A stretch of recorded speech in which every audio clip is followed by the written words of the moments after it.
Now that Gojo vs Sukuna has reached its finale, the final arc is now starting and there's so many expectations from all the power-ups that the main cast has actually gotten and we have some evidence for, and for everyone who's actually going to die, there's just a whole list of people, and there are some major expectations for this final arc that people just aren't talking about. The merger, Kenjaku, Tengen, the true truth of Tengen, Yuji's final power-up, and man, there is just too much to talk about, and I for one cannot wait, so be sure to leave a like, it does help out, and of course subscribe for a ton more JJK content just like this, crazy theories, spoiler videos on chapters, power scaling, live streams, and just a whole bunch of JJK stuff. So if you love JJK, you will not regret it. And of course, thank you to Iskai's and that guy Drake. Thank you guys very much. Let us get into the video. Alright, so with the new chapter 235, we have actually finally reached the conclusion of the battle. It seems like whatever Sukuna has left, he will have to use it. Now, whether it's Yorozu's gift, Kenjaku will help his true form, the 10 Shadows' final secrets. I've actually made a video on that already recently. However, it's very evident that Sukuna will have to use whatever it is to defeat Gojo right here, right now. That's because he has nothing left. As Kusakabe has said, his domain application will be useless. He has no domain expansion. Mahoraga is gone. The 10 Shadows is gone. His reverse curse technique is actually slower, unlike Gojo's, whose has increased because of the black flashes. And he is fatally wounded, and he's very likely on low cursed energy too. He is just in the worst predicament possible. And it seems like Gojo has won. And listen, I'm the biggest Gojo glazer. Best believe I've made so many videos hyping out, and I really truly do believe he is the true winner of this fight. However, it is evident that Sukuna must win. Narratively, he just has to, so that he can use whatever else he's got against the students, and then he can finally give Yuji his final fight. I just think narratively, Yuji must get that final fight. We just have to get Yuji vs Sukuna. It would be criminal if we didn't, to be completely honest. But now that the finale is here, it really is just going to be a dog fight from here on out, since Sukuna is just going to have to fight extremely desperately and truly use whatever he's got hiding, as Hakari and Kusagabe said, as Sukuna has one ace left. He has one trump card left. So whatever it is, whether it's his true shrine, Yorozu's gift, it's gotta just bail him out right here, right now, and give him that win. Though of course you could argue the true win for Gojo is actually just to save Megumi. That's a very interesting concept going around, as it's possible that Gojo has purposely not killed Sukuna because obviously his main goal is to revive Megumi. So even if Gojo loses the physical fight, as long as Megumi freed, that would actually mean Gojo has won, in quotes. Now I'm not too sure how much I believe that, though I do wish to believe it since I am a Gojo fan, and it'd be nice to say he would win, even though he lost. It feels a bit cheap, but that's neither here nor there. That's actually for you to decide if that actually counts as a win, if Megumi's freed, if Gojo wins anyway that way. And as for Gojo's fate, remember when GEGE AKUTAMI did say that someone will be eaten by Sukuna and it will be a very important character, and I really do have to wonder who that is. It probably isn't the Shimbutsu mummy, since, you know, that wasn't really that important of a character. Maybe it was himself and that's just what he's referring to, which would be a very boring answer. So I really do hope that the answer is Satoru Gojo and he ends up eating Gojo, as is a long time theory that I have. I actually think that however he's gonna get his true form, because his true form does have a stomach mouth, a big little cute mouth on his stomach, and it's theorized that whatever he eats via this mouth, he actually gains either the cursed energy of that person or at least maybe a technique from that person, as that is an ancient Sukuna theory where if he eats someone, he gets their curse techniques. It's very long ago. I don't really think he's gonna get Gojo's curse technique, because that would be pretty crazy, and I don't think anyone is stopping Sukuna if he has these 6 eyes and limitless, or even just the limitless. No one's touching him, both figuratively and literally, as he's got limitless. However, if he actually ends up eating Gojo, just as GEGE did say he's gonna eat someone, that would just destroy the morale of the main cast, and it would just hype up the stakes so much for the fanbase, because the last good chapter Sukuna had was 225. It has been 10 long chapters since Sukuna has just looked like him. He's been getting dogged on, clowned on, humiliated, memed by everyone, called the biggest fraudulent person in the world, a scammer. He has been said that his mother and father are Gito and Mahoraga. Right now, he does not look that menacing. His fangs have dulled, and as a main villain, it might not excite too many people anymore, which is crazy since this is coming from the king of Black Air Force energy, Ryomen Sukuna. However, what would actually restore this fear, what would restore this might of Sukuna and respect from the fanbase, is if he eats Gojo. I don't care what fraudulent tactics he's used, I don't care how much of a fraud he is, if he actually eats Gojo right here and now, man, that is just gonna be menacing, and that is gonna hype up the stakes of the final arc so much. And yes, the final arc is coming too after this finale. Now remember, GEGE has said 2 things that people have for some reason forgotten. The first thing is that GEGE wanted to end the manga this year. Now he actually said that 2 years ago he wanted to end in 2 years, which is this year, and at the beginning of this year he actually reconfirmed it and said, I want to end Jujutsu Kaisen this year. That is my plan. I am quoting GEGE AKUTAMI himself. Now it does look like he's not going to be able to finish it it this year. However, what is clear is that at least GEGE thought it might be possible that he's going to end it this year. Now combine that with another statement that GEGE has made, where he said that for the finale there's going to be 2 arcs, one smaller arc and then one big arc, which is the final arc. And he said that this is specifically after the culling game. Considering the length of Gojo and Sukuna, you could truly just consider this its own arc. It has been 13 chapters already. Most people didn't even think it would get more than 6. Some people overestimating and saying 8 or 9 or even 10. Well, look at that. I am so glad that I was actually very wrong about this. It is 13 and still going strong. Clearly, this is actually the length of an arc, and it's actually already longer than a lot of Jujutsu Kaisen arcs. And I really do believe that this fight alone is one of the arcs that GEGE is referring to. It is the smaller arc, and then after this fight is done, which it really looks like it is, we're going to get the final arc of Jujutsu Kaisen. What is left? The merger, Kenjaku, what's left of Yuki's soul, Tengen, Yuji, Megumi, the results of everything, Yuta versus Kenjaku 2. That is what is coming right now after this finale. So yes, even though Gojo vs Sukuna is ending, the hype of Jujutsu Kaisen is not, and it is about to reach new levels of peak fiction. Now, of course, it depends on how this fight ends as for what's going to happen in the final arc. It is very possible that we might not just go straight into the final arc, where they try to fight Sukuna and they might injure him mortally, or they might do something really crazy against him, and then there would be a short time gap before the merger started, so maybe a few days. Or it's possible that the final arc starts as soon as Gojo and Sukuna is done, and potentially Gojo has lost. Even though he's my GOAT, again, I think he's the greatest and strongest of all time. Sukuna's just got to win narratively, whether it's a cheap shot, whether he's using his true form, his true techniques, the 10 shadows unleashes his true form. Again, made a video on that. Gojo has just got to lose. I'm sorry, Gojo fans. It's just the narrative way that it has to go for the story to progress, especially for the actual MC Yuji to have his battle with Ryomen Sukuna, who he mirrors so well. And as for my expectations for the final arc and everyone who I think is going to die, you're going to want to stick around for this, because this is either going to age like wine or it's going to age like milk.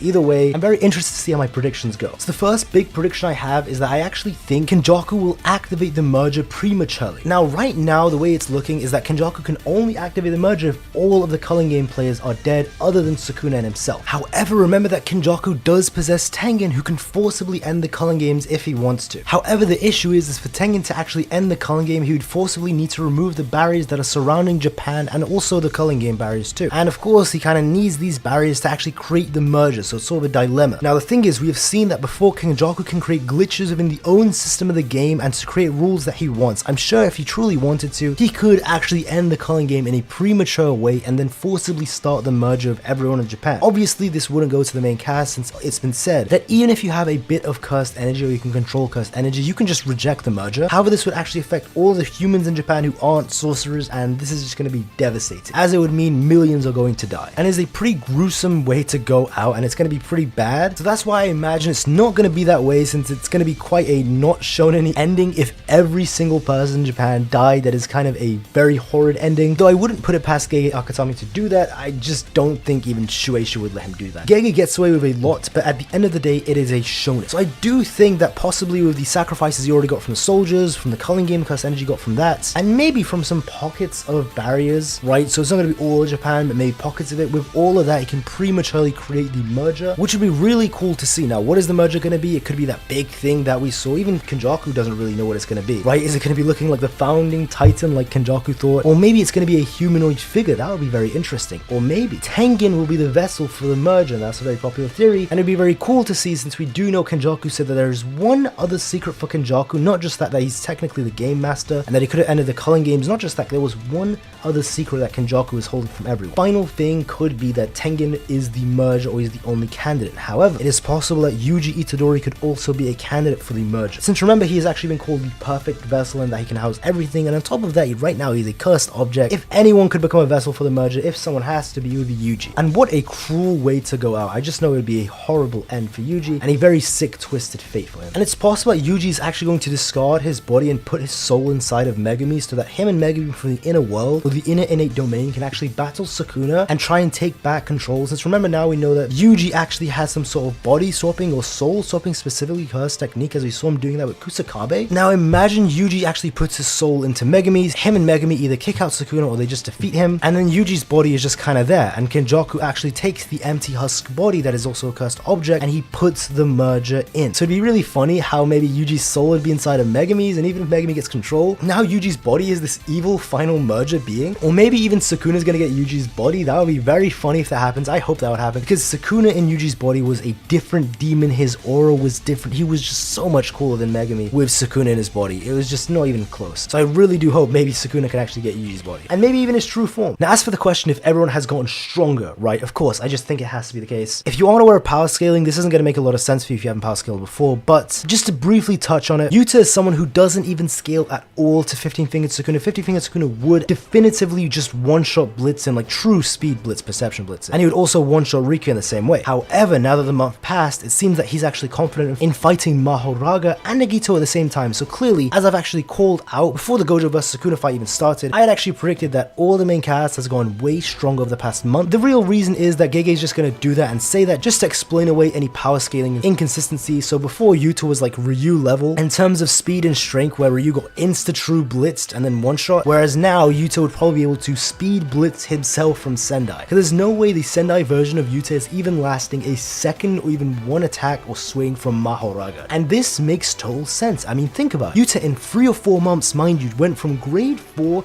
to regaining the power that he had in JJK 0 and actually more. He went from grade 4 to special grade. He has a tremendous amount of potential, possibly even more than Gojo himself. If he trains for another month and truly dedicates himself to training, I mean truly, just how strong do you think he's gonna get? And this isn't just like when he was training with Miguel, he is now training with the strongest sorcerers in the world. Maki, Hakari, Kashimo, Yuji, and with some of the best teachers in the world as well, such as Gojo, Kusakabe, and we even saw Mei was there. We got Choso there providing information, and just so many sorcerers for Yuta to train with, and specifically everyone to train with. I don't know why I'm focusing on Yuta, but it's specifically because he said that line with Mahoraga, so that he's just definitely gotten way stronger. And that's not even including all the potential curse techniques that he's got. Let's say Jacob's ladder, or maybe he's copied Gojo's technique, or maybe he's copied everyone else's technique, or he's actually just stored up a variety of insanely powerful curse tools and deadly curse techniques. So not only did he physically get stronger, like his strength, speed, and durability and all that, but he also got new abilities and curse techniques. This goes for everyone else too. Obviously, Maki has probably gotten way stronger. Now, it is in contention if heavily restricted users can get stronger. I think they actually can. Now, the reason is because if you remember back in Shibuya, the granny who can summon people from the dead, right, the necromancer granny, she specifically said, or I should say GEGE actually specifically said, that she summons people from their primes, and she actually says what era they were from, what time period they were from, their name, to summon that prime version of themselves. And yes, GEGE has actually said this. It specifically wasn't said in the story, so if you didn't know, now you know. And she says Toji Zeni, not Toji Fushiguro, Zeni, to summon his prime version. Toji himself said he's actually gone rusty and potentially weaker when he's fighting Gojo. And even the granny has confirmed that his prime and strongest self was while he was with the Zenin clan. So what I'm trying to say is that if an awakened heavily restricted user can get weaker, well, by that logic, they can actually get stronger too. If not training and being rusty makes your body weaker, I imagine pushing yourself to the limit and doing insane training is actually going to make Maki faster, stronger, more durable, and all of those things. And I mean, look at Yuji. Yuji was actually close to Maki's level. Some are saying he was stronger, some are saying he was weaker. At the very least, he was relative to Maki after he got that power up. And think about this. This was a freshly powered up Yuji. He just got that power up. Now imagine how strong he's going to get if he trains with it. And beside the fact that we just saw Yuji with some new soul-swapping curse techniques, Yuji ate the rest of the death painting rooms. Now GEGE has actually said that if Yuji were to eat the death painting rooms, he would either A, just get cursed energy, or B, Sukuna would just end them. But that was actually before Yuji was a cursed object, so as for what happened right now, we aren't too sure. It really could be now that he's a cursed object, now he can house them better, or they would just turn into cursed energy. And given Choso's lines, it actually seems like both of them are possible, because Yuji is actually sad, like he's saying they're gonna die and just turn to cursed energy fight them, but Choso was like, oh no, they'll live on with you, kind of implying that their souls, or at least their vessels, would be in Yuji just like Sukuna was. Although it's possible Choso is speaking metaphorically, like, oh, their spirits live on with you. Either or, he's gonna get their cursed energy, and these are all not confirmed special grade, but we don't actually know their grade is the thing. The only ones that were said to be special grade were Choso, Etzo, and Shietsu. So they could all be special grade 4, we know, or maybe just even grade 1, but remember, even grade 1 curses actually have a decent amount of cursed energy, and it is a whole bunch of them, and on top of that, he might be getting their techniques, since they are actually his blood relatives, and they all have blood-related curse techniques, so he might actually get their blood manipulation curse technique. That would be dope. So on top of getting more cursed energy than he already had when he was keeping up with Maki, and that was just a fresh power-up, he's gonna get new techniques, potentially blood manipulation, beside the body swapping / soul swapping that we saw, and he's gonna be training now for a month with some of the best sorcerers we've seen, and we even saw he's training with Kusakabe, so we got a snippet of it. So he's gotten stronger than he was when he fought Sukuna. Yeah, he's gonna be a monster. And of course, I've already talked about Maki, and I do think Hakari can get stronger, not just only his base, obviously his base can get way stronger, but specifically his jackpot, since it seems like, how can you make something stronger if he's already got unlimited cursed energy? Well, the thing is, it's not he's got unlimited refinement. Just like how Kashimo and Sukuna are physically becoming so powerful, even though they're not wrapping themselves in a large amount of cursed energy. I mean, just look how strong Kashimo is. We actually heard firsthand that the trick is just refinement. refinement. It doesn't actually matter about reinforcing yourself with a ton of cursed energy, which is what Hakari and Yuta do. If you can just refine it and use it efficiently, you can actually make yourself stronger while even using less. And that's how Kashimo was able to fight for so long. And in theory, Kashimo can actually fight at full power for hours. Remember, he fought Hakari for 13 minutes and he was fine. He barely took any damage at all. And on top of that, when he threw him into the water, it dispelled 13 streaks of lightning. That was 13 more shots he could have shot. And that was just the initial throw. He's actually in there for longer and he kept having to activate and deactivate, which is draining his cursed energy. And on top of all that, he actually made a